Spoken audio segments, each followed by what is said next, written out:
Atwood reporting that the unidentified object that was shot down over Canada had passed over U.S.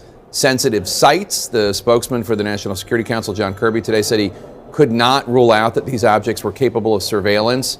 How concerned are you that they were engaging in surveillance?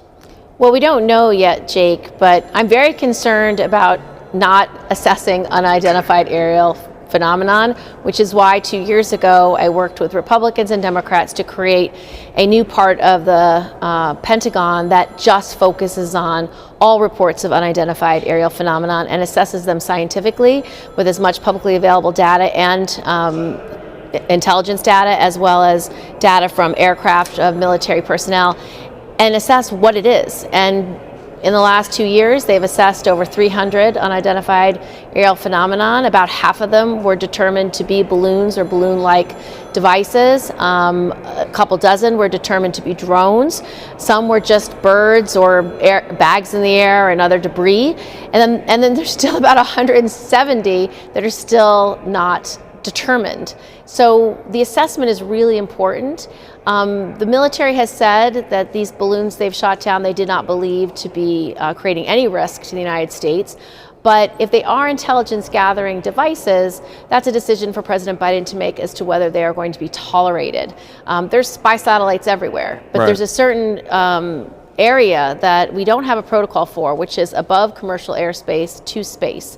And we've not made a determination as a government what we're going to do in that space. And that's something Congress should focus on. We should focus on what should be the protocols in that space. And then in terms of commercial airspace, we've already made that determination. You cannot fly any devices in commercial airspace, which is why the last 3 devices were taken down immediately, because we already have a protocol for those. And now we just need to gather them up, whether they're in Michigan or in Canada or just off Alaska, and to see exactly what kind of devices they are, whether they're benign scientific climate gathering devices or whether they are spy devices, and then which country, which adversary are using them. So I remember when you came, I believe you came on the show 2 years ago when you introduced this, and we also, I believe, have talked to the individual who used to work at the Defense Intelligence Agency and left because he thought he was focused on this unidentified aerial phenomenon. He was focused on this and felt like the leaders in charge were not taking it seriously enough. They thought it was some fringe, extraterrestrial, let's laugh at this kind of thing. When now it's very serious. Do you feel vindicated at all? Well, it's not about me being vindicated. Right. It's all the service members who've reported these for years and been dismissed, derided, disregarded. Their careers have been harmed. Those are the heroes of this moment, because men and women have been reporting these sightings for certainly our military for decades, and they have been met with derision.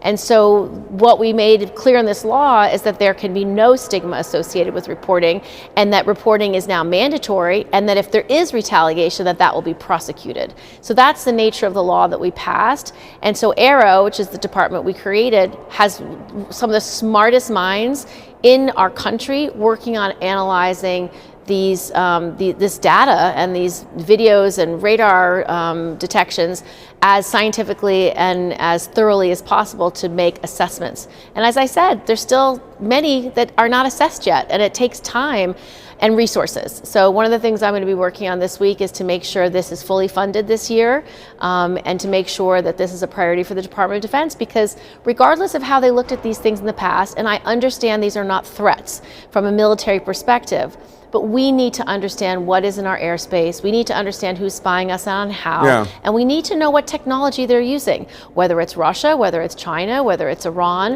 whether it's any other entity, known or unknown. We need to know, and and no one should be derided for giving reports on it. So one of the things that's interesting is, and look, I understand these last 3 objects were in the area where commercial airlines fly, and that's the explanation as to why they were shot down, but the suspected Chinese spy balloon was not. But we also heard quite a bit during that week that shooting down the Chinese spy balloon would really pose a serious risk to people, to the American people, as well as buildings. Is there not also a risk in shooting down these objects that are in the space where commercial aircraft are? There is, and that's why they chose locations that would minimize that risk over Lake Huron, for example, in the Yukon, off the coast of Alaska. That's the 3 places where they shot them down. Interestingly, for the first spy balloon, they had an option to shoot it down immediately just off the coast of Alaska, and one of their reasoning was it's very hard to recover anything from that location, which is now proving to be true for this shot down device over the coast of Alaska. The cold temperatures, the roughness of the sea, it makes it very hard to retrieve. And so I think the Biden administration made the right judgments and waited till it was in a safe place.